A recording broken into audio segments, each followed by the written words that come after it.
উপস্থিত হয়েছেন। ভারতবর্ষ সর্ববৃহত্তম গণতান্ত্রিক দেশ। তবে এই গণতন্ত্রের পথ একেবারে সহজ ছিল না। বিভিন্ন সময়ে দেশের ইতিহাসে এমন কিছু ঘটেছিল যা আমাদের নিত্যদিনের সময়ের কাঁপিয়ে গেছে তুলে। তার এই উদাহরণ হলো দেশের জরুরি অবস্থা।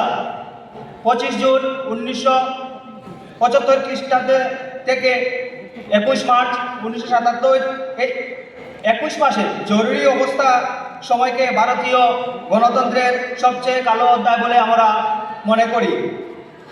ইন্দিরা গান্ধী, তৎকালীন প্রধানমন্ত্রী ইন্দিরা গান্ধী উনার ব্যক্তিত্ব এবং উনার সরকারকে প্রতিষ্ঠিত করে এবং উনি ভারতবর্ষের প্রধানমন্ত্রী হিসাবে টিকিয়ে থাকার জন্য উনি এবং উনার কংগ্রেস দলের কয়েকজন নেতৃত্বাধীন মিলে দেশের রাষ্ট্রপতি ফখরুদ্দীন আলী আহমেদ সংবিধানের 332 নং ধারা প্রয়োগ করে আনুষ্ঠানিকভাবে দেশে কালো অধ্যায় অর্থাৎ ব্ল্যাক ডে হিসাবে এবং ইমার্জেন্সি হিসাবে ঘোষণা করেন।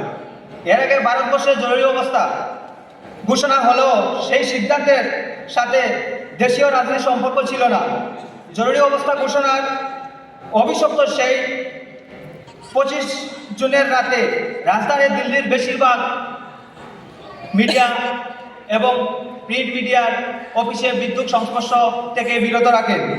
25 জুন প্রধানমন্ত্রী শ্রীমতী ইন্দিরা গান্ধী 26 জুন প্রধানমন্ত্রী শ্রীমতী ইন্দিরা গান্ধী অল ইন্ডিয়া রেডিওতে এসে বলেন, আতঙ্কের কোনো প্রয়োজন নাই। মাননীয় অধ্যক্ষ মহোদয়, আমরা কি করে বলবো যে আমাদের আতঙ্কের কোনো বিষয় নেই? আমরা রাস্তাঘাটে চলতে এবং বিভিন্ন প্রতিবাদ করতে উনি উনার স্বৈরাচারী এবং উনার যে সাঙ্গপাঙ্গ এবং উনার যে মন্ত্রিসভা রয়েছিলেন উনার দ্বারা এবং দেশের বিভিন্ন আইন উনি হাতে নিয়েছেন, যেন আমাদের দেশের নাগরিক সেইভাবে কোনো প্রতিবাদ করতে পারে না।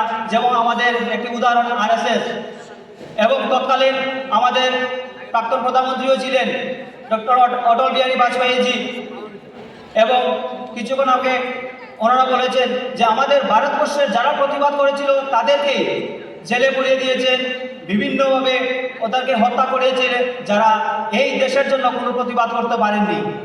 তাই আমি বলবো, যারা বলেন এই ইমার্জেন্সি সময় এবং বর্তমানে যারা ভারতবর্ষের সংবিধানে দাঁড়িয়ে সংবিধানকে নিয়ে বলছে সংবিধান বাঁচাও, আমি বলবো আপনারা সংবিধান নিয়ে কি বলছেন?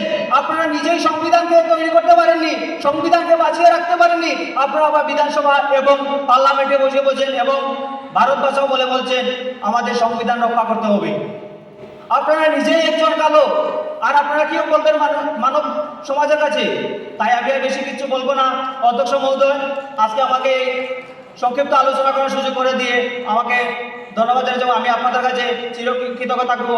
সবাইকে আবারও নমস্কার, ধন্যবাদ। বন্দে মাতরম, ভারত মাতা কি জয়।